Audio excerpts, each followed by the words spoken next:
परमपिता परमात्मा पूर्ण ब्रह्म सर्व सृष्टि रचनहार कबीर देव जी, कबीर परमेश्वर जी हम सभी आत्माओं के पिता हैं, परम पिता हैं। ये सबके उत्पादक हैं। यही हमारे हमदर्द हैं। हम प्राणियों को यहाँ दुखी देखकर वो परमात्मा वहां से सतलोक से चलकर आते हैं।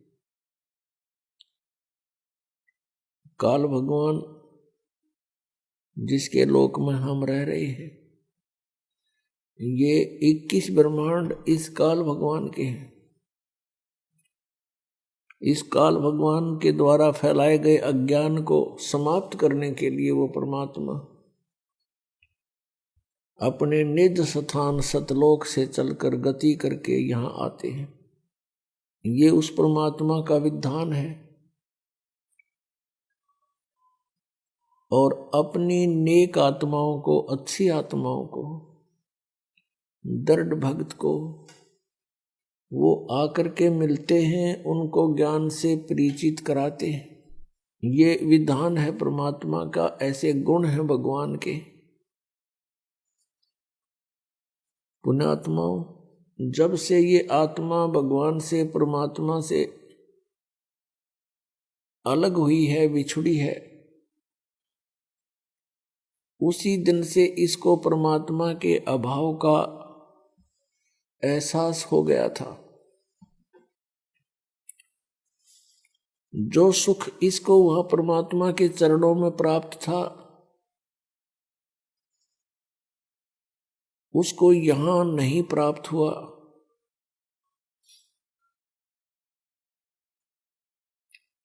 उसकी खोज में ये इधर उधर भटक रही है उसी दिन से। इसका कोई विकल्प इसको मिल नहीं रहा। इस कारण से इसने इस झूठे सुख को ही सुख मान लिया। इस काल भगवान ने हमें यहां उलझाए रखने के लिए हम एक दूसरे से जोड़ दिए। अपने ही रॉ मटेरियल से हम संतानोत्पत्ति करते हैं। उन्हीं को हम अपना मानकर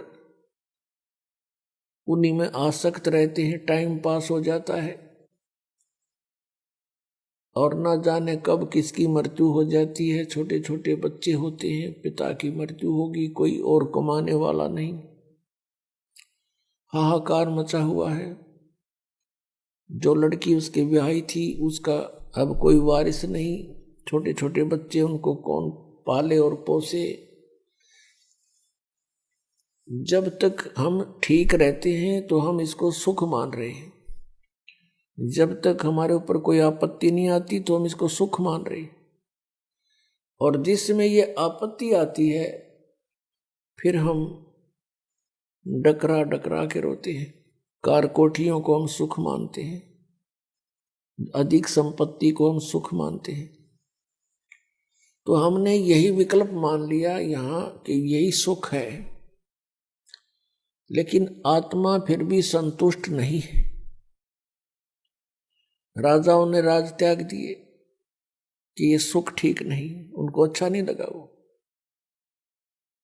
उन्होंने फिर परमात्मा, वो सुख कहाँ ढूंढना चाहा? जंगल में, वन में। क्योंकि परमात्मा मिलने से ही सर्व सुख प्राणी को होता है। तो जब से ये आत्मा भगवान से, परमात्मा कबीर देव जी से, सत्य पुरुष जी से बिछुड़ी है, उसी दिन से उसकी खोज कर रही है।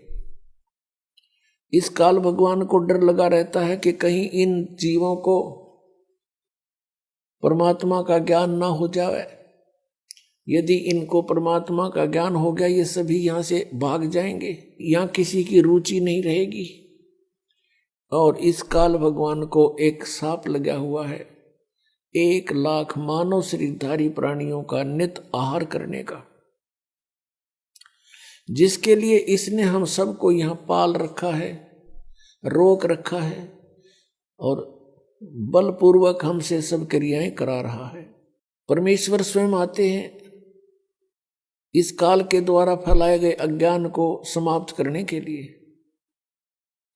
तब तक हम इतने अनजान बना दिए जाते हैं, अज्ञानी ऋषि महर्षि संतों के द्वारा, गुरुओं के द्वारा, जो काल से प्रेरित काल के दूत बनकर आते हैं, कि हम परमात्मा को पहचान भी नहीं सकते,